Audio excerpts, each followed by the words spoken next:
All right, everyone. Your next comic coming is visiting New York City. Let's keep it going for Heather Mariko, everyone. Hey, yeah, hey, hey, I'm gay. How are you? Like Rachel, I feel like I give gay. I just seem gay, but I feel like I have to tell you I'm gay because I don't know. I feel like everyone dresses like a lesbian now. You know, like I feel like I just have to tell you. I'd be honest with you, because like everyone looks gay to me. Like specifically, straight men dress like lesbians. You know? Honestly, go to any skate park in the city. This is what they look like. They look like me.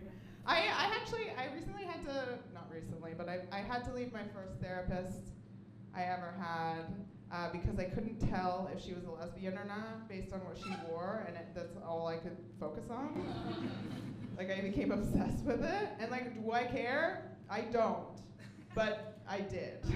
Like, I cared so much. Like, that's all I could, like, for instance, she would walk in wearing Blundstones, and I'm like, were you just on a hike, or you're trying to tell me, what are you trying to tell me?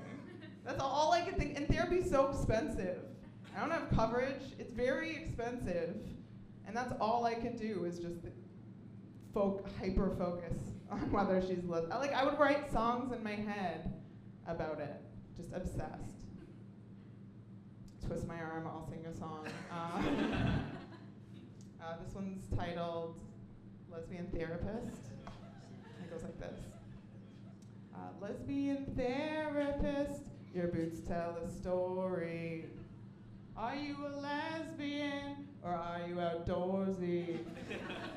Plaid on accident or plaid on purpose? And then I just walked out of her office. I never went back. Turns out I had ADHD. Like most people now. Anyone else? A couple people. One scared person. It's okay.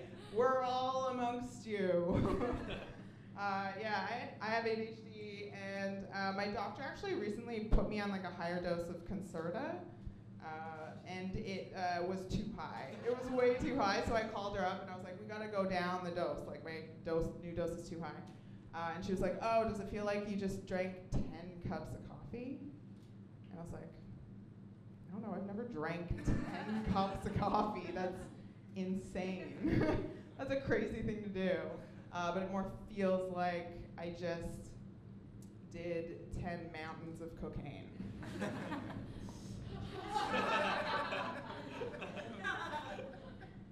And she was like, okay. We'll go down the dose. Maybe do less cocaine too. My Japanese grandmother just turned 99. 99! That's so old. She's 99, but I gotta tell you, she does not look a day over 130. She's so old. She's a very sweet lady. I feel like Asian people do age better than most people, no offense. No offense, white people. But we do age very well, but there's a point where it stops. Like, the Asian aging process is like young, crypt keeper. There's nothing in between. You know, like, you look really good for a long time until one day you wake up and it looks like you died 50 years ago. That's it. I'm half Japanese. I'm biracial. Anyone else biracial? One person. Okay. A lot of purebreds in here. That's fine. It's cool. I love being biracial. I think when you're biracial, I feel like you get the best traits from both sides. So I feel like I'm like the super breed, you know, like a golden doodle, you know, just like really good temperament, don't shed, shit outside a lot, just like really good mix. But I do feel like I get both my parents' best qualities because I do have my Japanese mom's skin, and then I have my Scottish dad's inability to effectively communicate my emotions. It's like a really good mix. They're really proud of me. I feel like there is a downside of being mixed race though, which is that sometimes people see me and they get confused and then they say I look exotic, which is fine if you're a plant or a bird, like totally cool. But there's something about that word, it grosses me out so much. It makes my skin, like, do you guys have a word that just automatically gives you a reaction? Like, you know how people hate the word moist? You know how people, that's, like, exotic is my moist. Like, it makes me want to throw up in my mouth.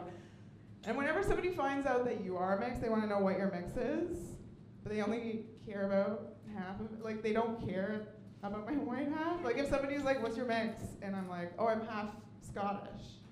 They're like, that's not what I wanted to know. Like, nobody cares that I'm half Scottish. Nobody cares about that half. They only care about my moist half. I was at this party the other weekend, and this girlfriend, I was half Asian, and she was like, what's your Asian part? I was like, what? That's an insane way to ask a question. Like, what do you want me to say to that? What do you want me to? So I was like, oh, it's my giant Japanese dick. Like, what do you? She didn't like that.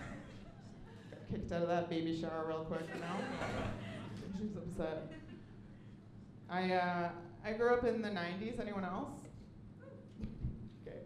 One other person. Japanese skin. I know I dress like a 12-year-old boy, but I grew up in the 90s. It was tough growing up in the 90s when you're biracial, because Barbie was all the rage, and everyone had a Barbie that looked like them. All my friends were blonde for some reason. But everyone had a Barbie that looked like, I didn't have any, and that's all I wanted. I just wanted a Barbie that looked like me, so that's what I asked for my birthday in the 90s. And that year for my birthday, I got 3 Hawaii Party Luau Barbies. No other Barbies, just 3 identical Barbies with grass skirts. Just constantly scissoring each other, you know? Just a 3-way circle scissor for eternity. They have no other function. Did you see the Barbie movie? I feel like everyone saw that movie. It was pretty good, just not that realistic, you know? Like, no scissoring. What else do they do? Someone tell me. Well, this is so nice. This was so nice coming here and hanging out with you guys. But before I go, I need you guys to know that I'm not a vegan. Thank you.